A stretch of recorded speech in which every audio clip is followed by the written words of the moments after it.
মহিতোষ মজুমদার বাবিনের পরে এইবার বিজিতের পালা। পরশুরাম নিজের হাতে বিজিতকে আঘাত করল।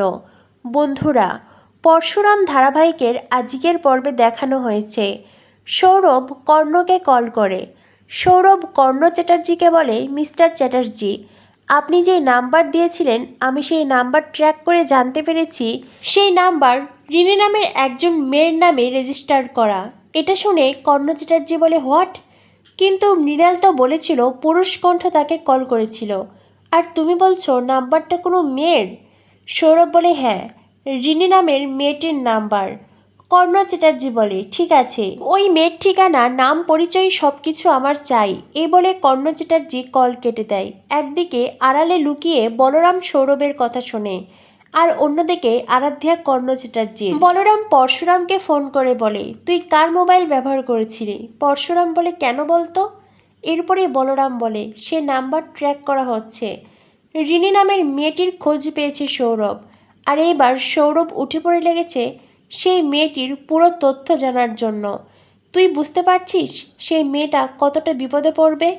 পরশুরাম বলে, আমার সঙ্গের দলে যে রাধিকা সেজে থাকে ওরই আসল নাম রিনি।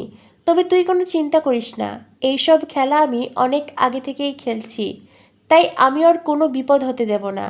এই বলে পরশুরাম কল কেটে দেয়।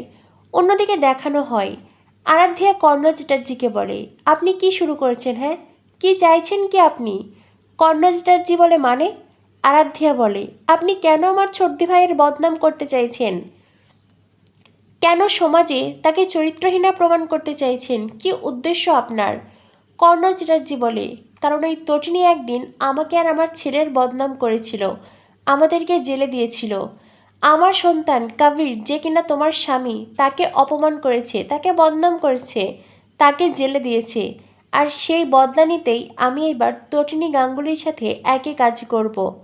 আরাধ্যা বলে, তটিনী যা করেছিল ঠিক করেছিল। আপনি, আপনার ছেলে, আপনারা ক্রিমিনাল, অপরাধী ছিলেন, আর আপনাদের জেল হলে আরও বেশি ভালো হতো।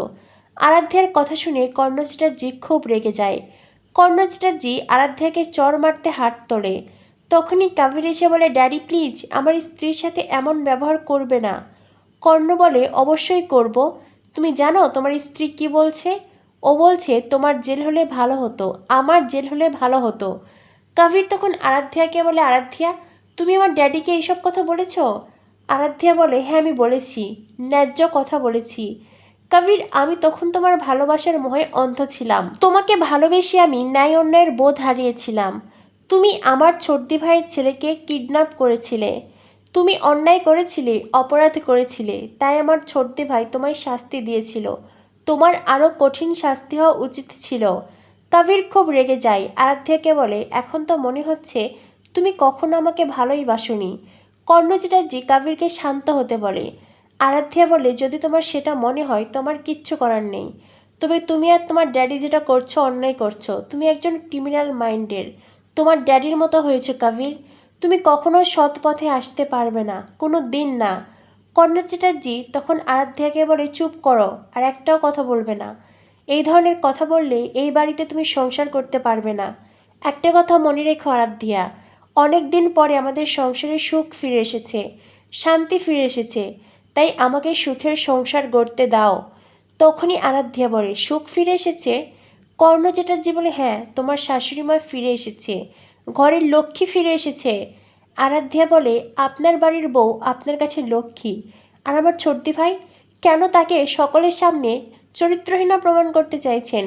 কেন বুঝতে পারছেন না? আমার ছোটদি ভাই এমনিতেই ভালো নেই, মেয়েটা একলা থাকে, ও তো আপনারও কন্যা সমতুল্য। আমার ছোটদি ভাই তার বরকে হারিয়ে এখন একলা জীবনযাপন করছে, বাচ্চাদের নিয়ে বেচারি একলা আছে, তবুও আপনি তার পিছনে আদাজল খেয়ে লেগেছেন কেন বলুন তো? কি উদ্দেশ্য আপনার? কর্ণ চ্যাটার্জি বলে, তোমাকে আমি ঢোড়া সাপ ভাবতাম, এখন দেখি তুমি ছোবল দিতে চাইছ। আরাধ্যা বলে, আপনি হয়তো সাপ চেনেন না, তাই আমি ঢোড়া সাপ কিনা কেউটে সেটা আপনি বুঝতে পারছেন না।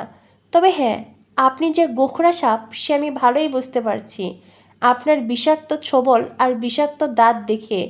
এটা শুনে কর্ণ চ্যাটার্জি খুব রেগে যায়।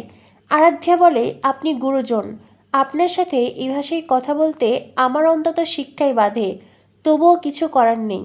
আর হ্যাঁ, আপনি যে বলছেন না সুখের সংসার, আপনার কথাগুলো আপনাকেই বিদ্রূপ করছে না তো? কর্ণ চ্যাটার্জি বলে মানে? আরাধ্যা বলে মানে আপনার স্ত্রীর সাথে আপনার ডিল হয়েছে, আর আপনার স্ত্রীও স্বার্থপর হয়ে উঠেছে। যে কিনা আদর্শ ছাত্র গড়ার কারিগর ছিল, সেই আপনার স্ত্রী আমার শাশুড়ি মা নিজের স্বার্থের জন্য ছোট ছোট দুটো বাচ্চাকে স্কুল থেকে তাড়িয়েছে, শুধুমাত্র নিজের স্বার্থের জন্য। আপনিও বলেছিলেন যদি লাট্টু পিকোকে টিসি দিয়ে স্কুল থেকে বার করে দেয় তবেই আপনি তাকে ঘরে তুলবেন, তাই করেছেন আপনি। তবে একটা কথা মনে রাখবেন, সুখী হওয়া এত সহজ নয়। এই সংসার কখনোই সুখের হবে না, কারণ এই সংসার পাপে ভরে গেছে। কর্ণ চ্যাটার্জি বলে চুপ করো তুমি, অবশ্যই এই সংসারে সুখ আসবে। আমি কর্ণ চ্যাটার্জি টাকা দিয়ে সুখ কিনে নেব। ওই পরশুরাম, ওই তটিনী গাঙ্গুলিদের ঘরেই শুধু সুখ থাকবে না, সুখ আমার সংসারেও থাকবে। ওই ছাপোষা শিবপ্রসাদ গাঙ্গুলির সংসারে অভাব অনটন থাকবে, তাদের ঘরে কখনোই সুখ থাকতে পারে না। কিন্তু আমার ব্যাংক ব্যালেন্স আছে, আমার অর্থ প্রাচুর্য আছে, তাই সুখী মানুষ আমিই হব, শুধুমাত্র আমি। আরাধ্যা বলে আচ্ছা, রিনি নামের মেয়েটি কে বলুন তো, আপনি তার সন্ধান করছেন? কর্ণ চ্যাটার্জি বলে তুমি আমার কথা শুনছিলে? আরাধ্যা বলে হ্যাঁ শুনছিলাম, তবে এইটা বুঝতে পারছি না হঠাৎ করে আদা জল খেয়ে রিনির পিছনে কেন পড়েছেন। আরাধ্যার কথা শুনে অবাক হয়ে যায় কর্ণ। অন্যদিকে আমরা দেখতে পাই পরশুরাম রিনি নামের সেই মেয়েটিকে তার ফোন দেয়, তবে সিম কার্ড দেয় না। পরশুরাম বলে আপাতত আপনার এই সিম কার্ড আমার কাছেই থাকবে, এই সিম কার্ড ব্যবহার করলে আপনি বিপদে পড়তে পারেন, তবে ভয় নেই, আমি আছি, আপনাকে রক্ষা করব। এদিকে দেখানো হয় বলরাম পরশুরামকে কল করে। বলরাম পরশুরামকে বলে মহিতোষ মজুমদারকে কেউ গোপন এক নাম্বার থেকে কল করেছিল, আর সেই নাম্বার ট্র্যাক করে জানতে পেরেছি ওটা বিজিতের নাম্বার। বিজিত কোথায় লুকিয়ে আছে আমি সেটা জানতে পেরেছি পরশুরাম। পরশুরাম বলে তবে আর কি, আজ দুই বন্ধু মিলে শিকারে বেরোবো, আমরা হব শিকারী, আর বিজিত ওরফে বিজনলাল হবে আমাদের শিকার। এদিকে দেখানো হয় বিজিত আয়ুষীকে বলে কদিন ধরেই তুমি ঠিক মতন খাওয়া দাওয়া করছো না, তুমি এভাবে না খেয়ে থাকলে তো অসুস্থ হয়ে যাবে, আয়ুষী প্লিজ ঠিক করে খাওয়া দাওয়া করো। আয়ুষী বলে আর কতদিন আমাকে বন্ধ করে রাখবে, এই বদ্ধ ঘরে আমার দম বন্ধ হয়ে আসছে, প্লিজ আমাকে বাড়ি যেতে দাও, আমি আর এখানে থাকতে পারছি না। বিজিত বলে কোন বাড়ি যাবে তুমি, তোমার ড্যাডি তো জানেন তুমি এখানেই আছো, তোমার ড্যাডি তো জেনে বুঝেই তোমাকে এখানে থাকতে দিয়েছে, আর হ্যাঁ সেজন্যই তো তোমার ড্যাডি থানায় কোনো কেসও করেননি। এই কথাগুলো শুনে আয়েশি বিজিতকে চড় দেয়।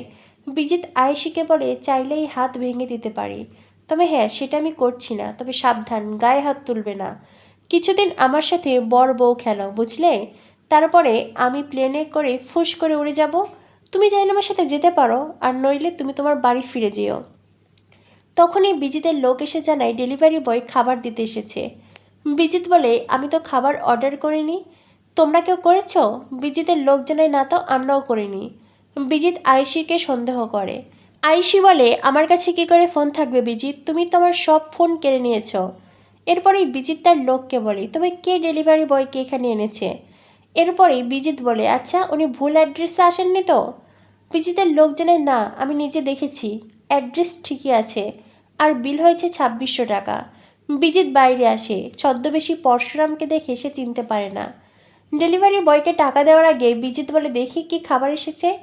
এই বলে বিজিত খাবারের প্যাকেট মেলতেই দেখে ভেতরে একটা ঘট রাখা। বিজিত অবাক হয়ে জানতে চায় এটা এখানে কেন। পরশুরাম তখন বিজিতকে বলে ওটাই একজনের অস্থি আছে, যেটা এখনও বিসর্জন দেওয়া হয়নি। বিজিত বলে কে তুমি? পরশুরাম তখন বিজিতের মাথায় চেম্বার তাক করে।